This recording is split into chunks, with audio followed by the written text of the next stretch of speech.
MIS की online classes में आप सभी विद्यार्थियों को स्वागत है। Good morning all the students. पिछली वीडियो में हमने इस चैप्टर को पढ़ा था दसमें तुम असी दसवां तुम हो। इस कहानी को हमने सुना था कि एक बार 10 मित्र नदी में स्नान करने के लिए जाते हैं। स्नान करने के पश्चात वो एक दूसरे मित्र को गिनते हैं, लेकिन गिनने वाला जो व्यक्ति है वो स्वयं को नहीं गिनता है।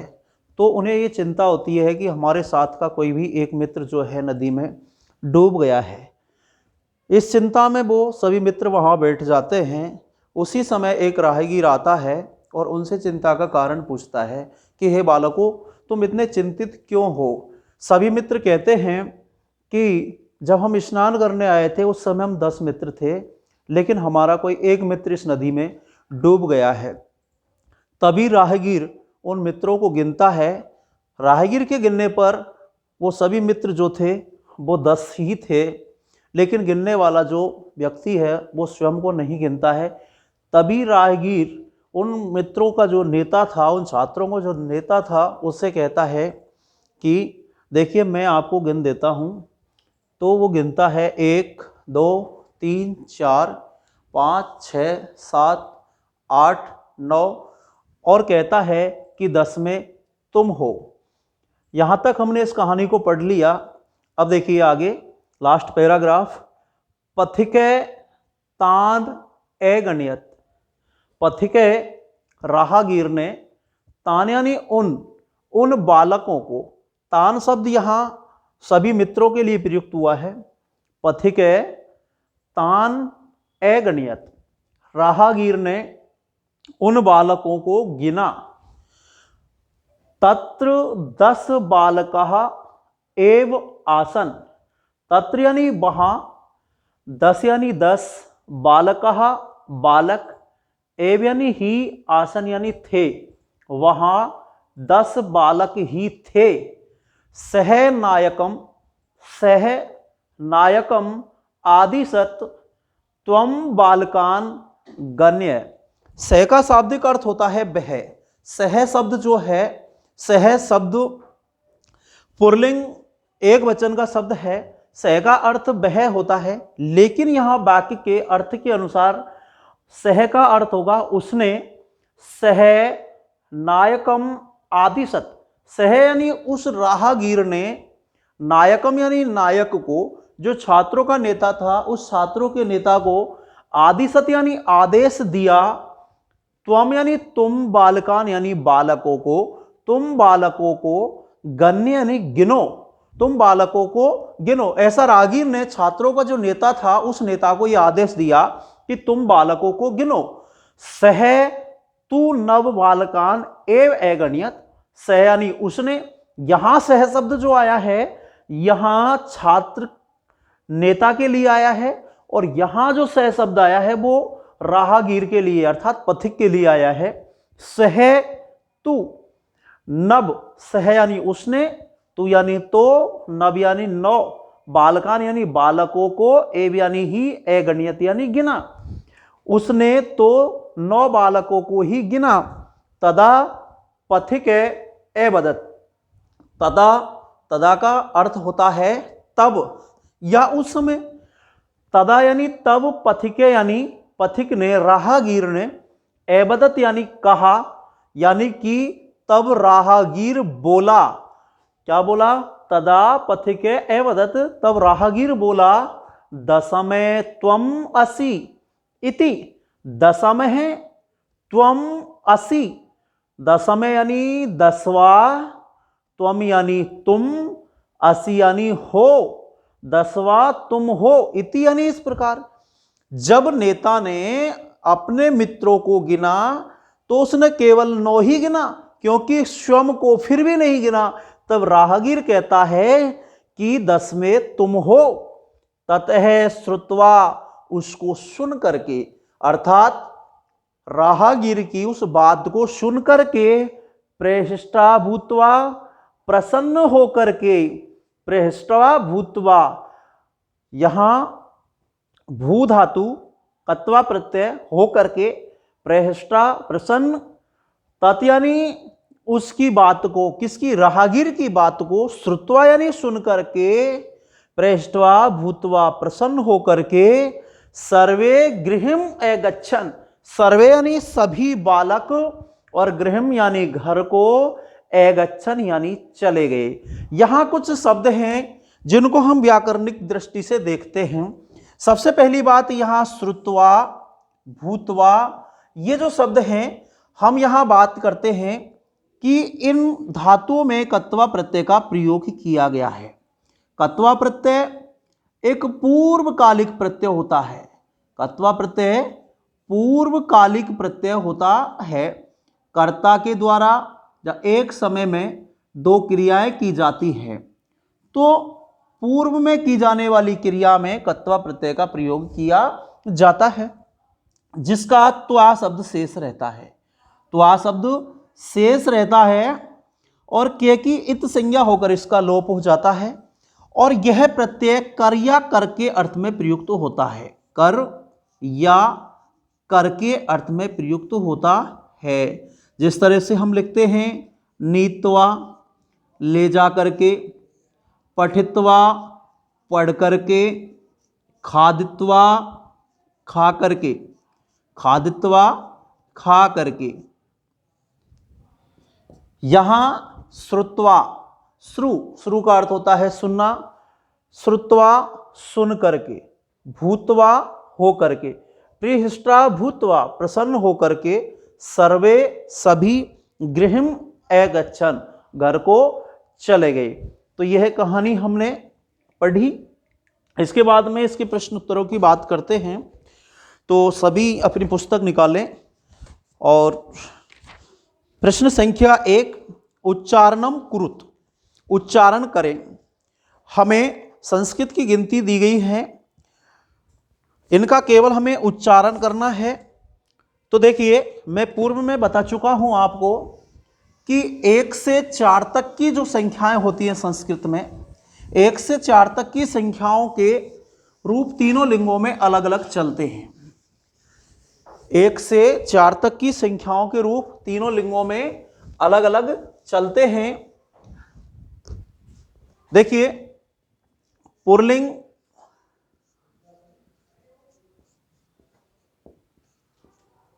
स्त्रीलिंग,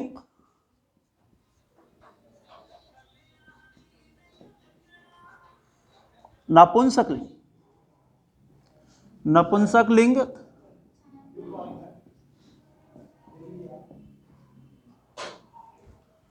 चार तक की गिनतियों में तीनों लिंगों में अलग अलग रूप चलते हैं।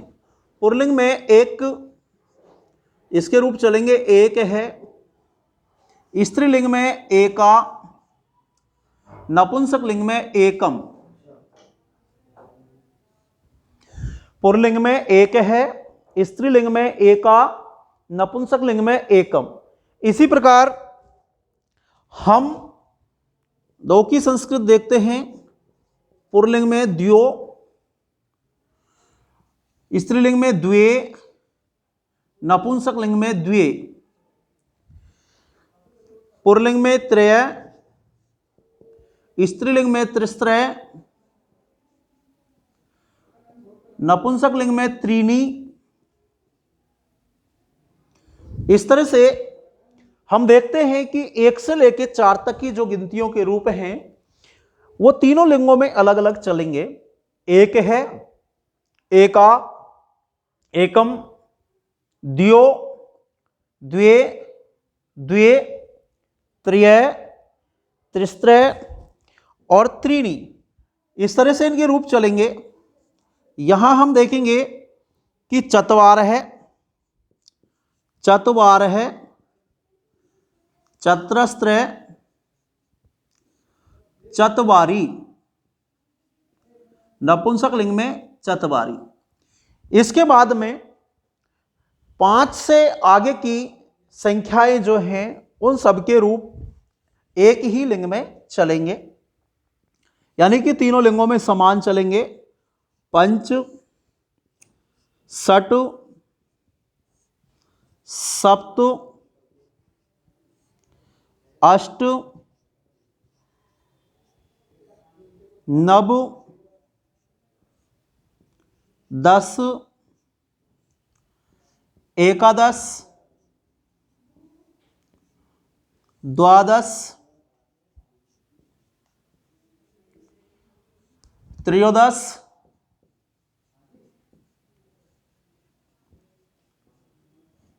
चतुर्दश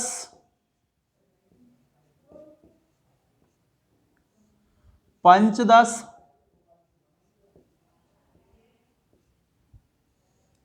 षोडश सप्तदश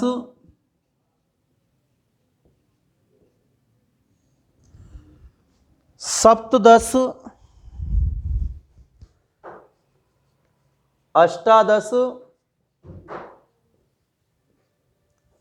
नवदश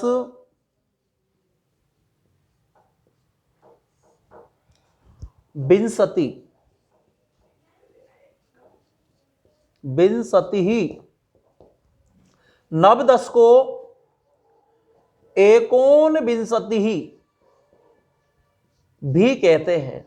संस्कृत में इसे एकोनविंशति भी लिख सकते हैं, क्योंकि एकोनविंशति ही इस शब्द का जब संधि विच्छेद करते हैं तो 1 + ऊन + विंशति, ऊन का अर्थ होता है कम, ऊन का अर्थ होता है कम, 1 ऊन 1 कम, विंशति यानी 20, अर्थात 20 में 1 कम।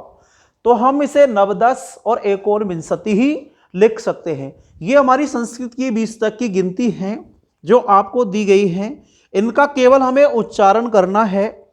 इसके बाद में प्रश्न संख्या 2, प्रश्नानाम उत्तराणि लिखत।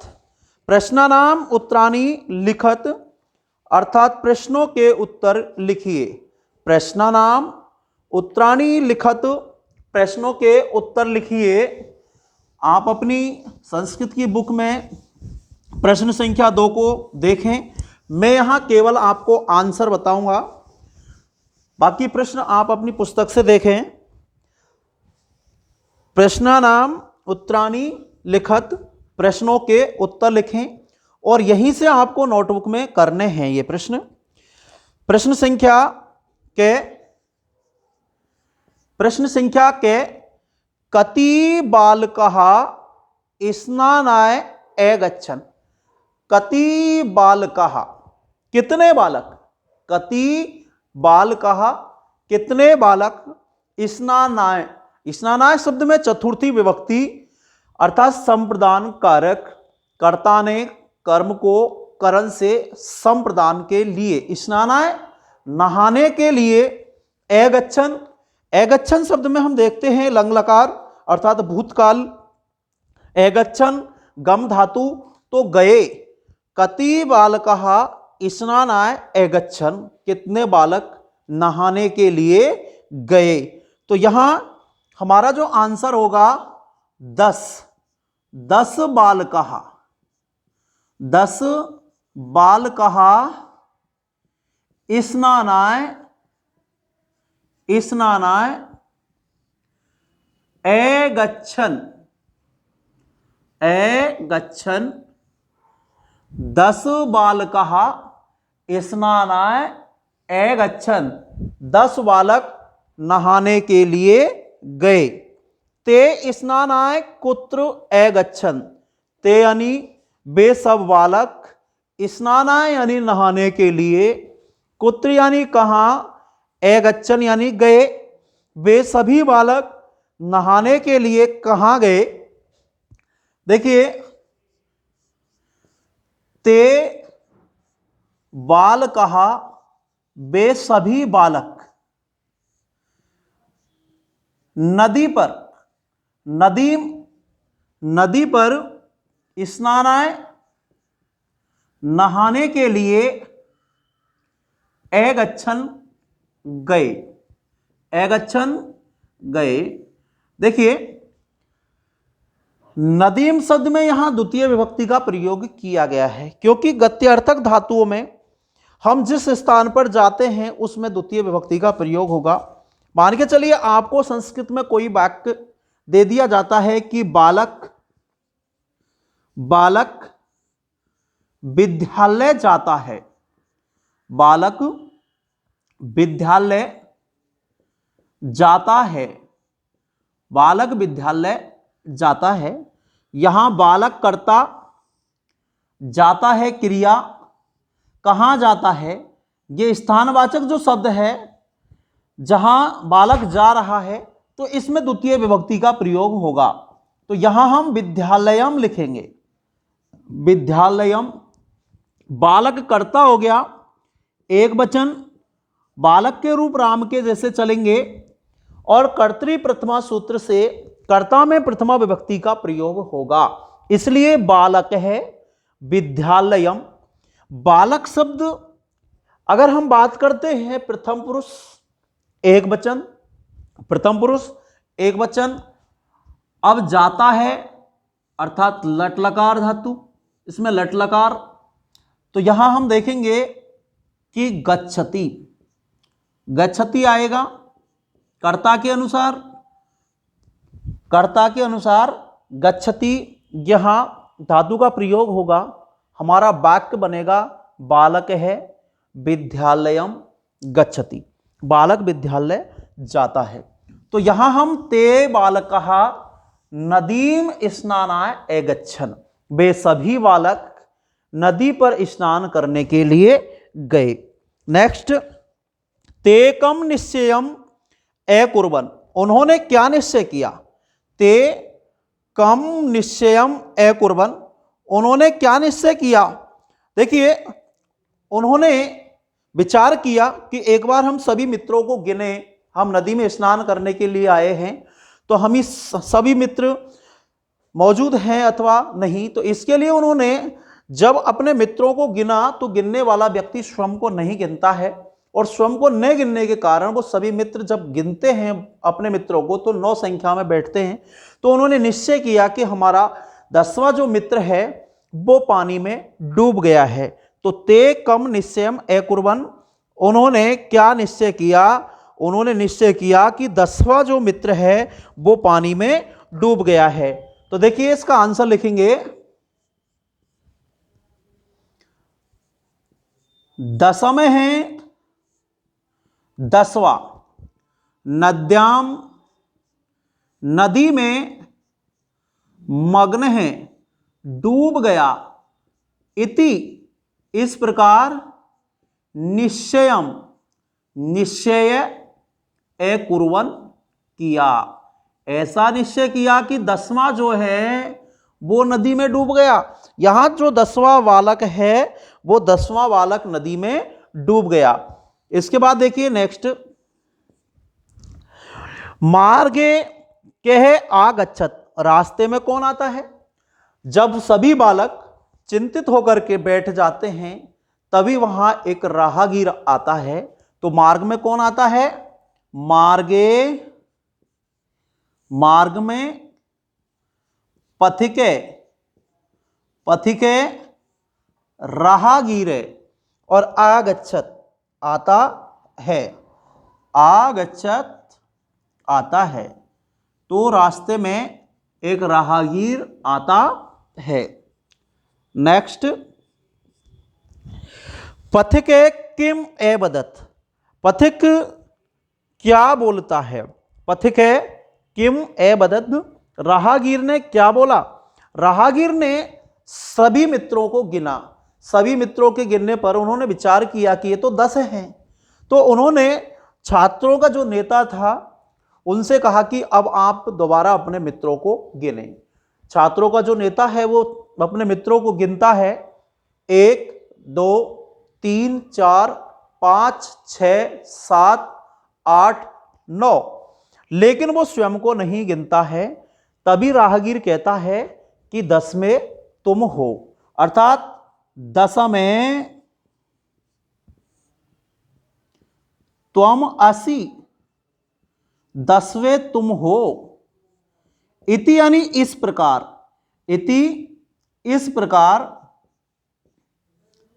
पथिके, पथिके राहगीर ने एवदत बोला या कहा, 10 में त्वम असि, 10 में तुम हो। इति यानी इस प्रकार, पथिके एवदत राहगीर बोला। तो भैया ये सभी प्रश्न आपको अपनी नोटबुक में करने हैं।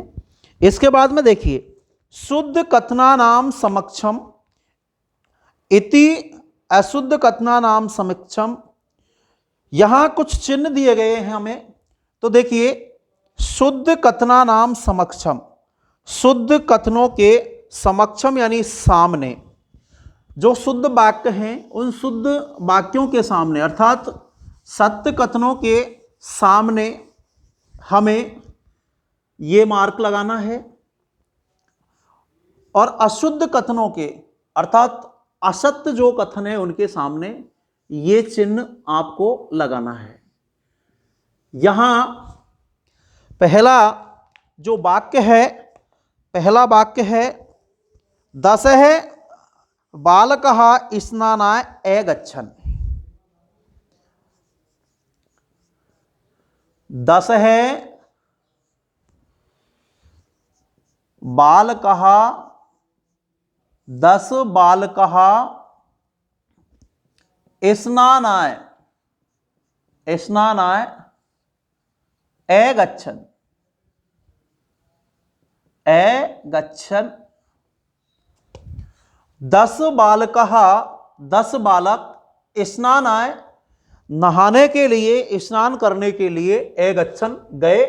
कथन हमारा सत्य है, इसलिए हम यह चिन्ह लगाएंगे। नेक्स्ट, सर्वे, सर्वे वाटिकायाम, सर्वे वाटिकायाम अभ्रमन्, अभ्रमन्। सर्वे यानी सभी, वाटिकायाम वाटिका में अर्थात बगीचे में, अभ्रमण घूमने गए। ये कथन असत्य है, क्योंकि सभी बालक स्नान करने के लिए नदी पर गए थे, घूमने के लिए बगीचे में नहीं गए थे। सभी बालक स्नान करने के लिए नदी में